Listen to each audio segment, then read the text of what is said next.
Bonjour à tous et à toutes. Aujourd'hui je vais faire une vidéo qui est plus pour les débutants. Ça va être une vidéo du coup pour expliquer certaines choses, certaines bases au Rumicube. Du coup surtout pour le 3x3, mais après il n'y a pas que pour le Rumicube lui-même, il y a pour d'autres choses. Et sur ce, je vous souhaite une bonne vidéo. Pour cette première partie, je vais vous montrer le vocabulaire qui est vraiment utile quand on commence le Rumicube. Alors, sur le Rumicube en lui-même, il y a trois pièces principales. Il y a les arêtes, les coins et les centres. Après, on peut voir aussi quelques petits mots. Quand vous faites du timer, vous pouvez avoir un AVG. Et en gros, l'AVG, par exemple, si on prend un AVG 5, en fait, vous faites 5 résolutions. On enlève le moins bon temps, on enlève le meilleur temps, et on fait une moyenne des 3 qui restent. Et du coup, ça vaut une moyenne, une bonne moyenne qui symbolise en gros combien vous faites. Après, il y a le mot sub. Du coup, sub, ça peut être sub 20, sub 10, sub 30, tout ça. Sub, en gros, ça veut dire que du coup, votre moyenne, elle est en dessous du chiffre qui est après le mot sub. Du coup, par exemple, si vous faites sub 20, ça veut dire que vous faites des temps en dessous de 20 secondes, etc. Après, toujours, quand vous êtes sur un timer, quand vous avez fait une résolution, vous avez plusieurs options. Vous avez plus 2. Plus 2, en gros, c'est quand il vous manque à tourner une face. Et en gros, c'est une pénalité. Du coup, après, vous pouvez aussi avoir DFN.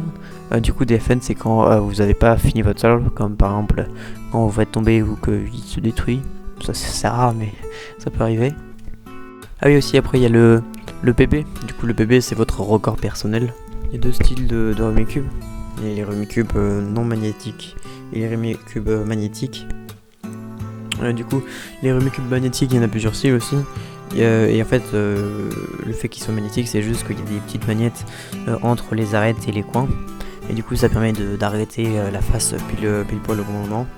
Et après, il peut y en avoir entre l'axe central et entre les coins. Et en fait, ça permet de donner une stabilité en plus. Et après, il y a la WCA, c'est l'organisation du Rumicube. En gros, c'est une association où il y a tous les règlements et tout ça. Et c'est là aussi on peut trouver les compétitions. Et du coup, sur la WCA, il y a le profil. Et en gros, vous pouvez trouver n'importe qui a fait une compétition WCA et voir ses temps, et du coup ses records et tout ça. Et justement, après, il y a trois niveaux de records. Il y a les records nationaux, il y a les records continentaux et les records mondiaux. Et du coup, on peut passer à la deuxième partie. Du coup, passons tout de suite à la deuxième partie. Dans cette partie, je vais parler des notations internationales. Du coup, quand on commence le Rumicube, faut apprendre des algorithmes. Enfin, on fait comme on veut, mais faut apprendre des algorithmes. Et ces algorithmes, ils sont sous forme de lettres, comme ça. Et du coup, chaque lettre et symbole représente un mouvement. Du coup, pour les mouvements de base, du coup là il y a R, comme ça. Et l'inverse de R, quand il y a une lettre, quand il y a un mouvement, et du coup l'inverse du mouvement, on met un prime. Et du coup c'est R et R prime. C'est R, ça c'est R prime. Après, il y a U et U prime. Du coup c'est la partie du haut. Après, il y a L et L'. Du coup, c'est la partie de gauche. En fait, c'est les premières lettres en anglais. Après, il y a F et F'. Comme ça.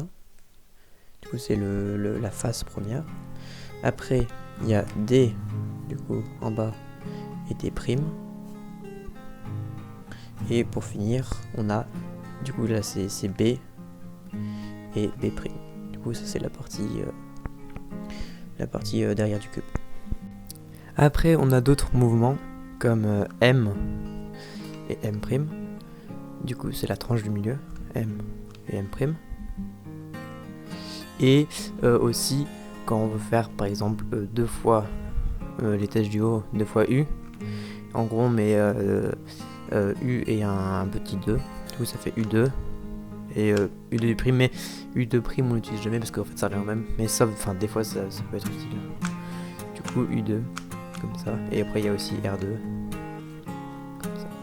Et après on peut aussi faire 2 tranches comme ça d'un coup, et ça du coup c'est la lettre mais en minuscule. Du coup il y a petit r prime. Là on a petit l prime, petit u prime, petit f prime, petit d prime, et petit b prime. Mais ça dépend selon les algorithmes. Bon, bref. Voilà. Du coup voilà pour... Ah oui si, il manque les mouvements du cube en lui-même. On a x, où du coup on le fait basculer vers l'avant. On a x'. Après on a y, comme ça, y'. Et on a z et z'. Du coup je refais, c'est x comme ça, x et x', y, y', et z'. Voilà. Donc pour cette partie je vais parler des méthodes pour faire un Rubik's Cube. J'ai parlé uniquement du 3x3 parce que c'est l'événement le plus général dans le Rubik's Cube. Du coup, quand vous commencez, normalement vous apprenez la méthode débutante qui consiste à faire d'abord une croix, après la première couronne, après la deuxième couronne et après la face jaune. Après vous pouvez apprendre la méthode Friedrich simplifiée. Du coup c'est une méthode qui consiste à faire toujours une croix et après à faire les deux premières couronnes d'un seul coup. Après à faire directement la face jaune et après mettre les arêtes et les coins au bon endroit. Mais tout ceci en plusieurs étapes. Et il y a la méthode Friedrich avancée qui elle fait pareil que la méthode Friedrich simplifiée, mais elle veut juste en beaucoup moins d'étapes. Mais donc il y a beaucoup plus d'algorithmes à apprendre et c'est quand même un peu plus compliqué. Pour ce qui est des temps, vous pouvez faire la méthode débutant jusqu'à environ 1 minute, 50 secondes, tout ça. Après vous pouvez commencer à apprendre la méthode Friedrich simplifiée. Et ça vous pouvez aller jusqu'à limite 30 secondes, sub 30.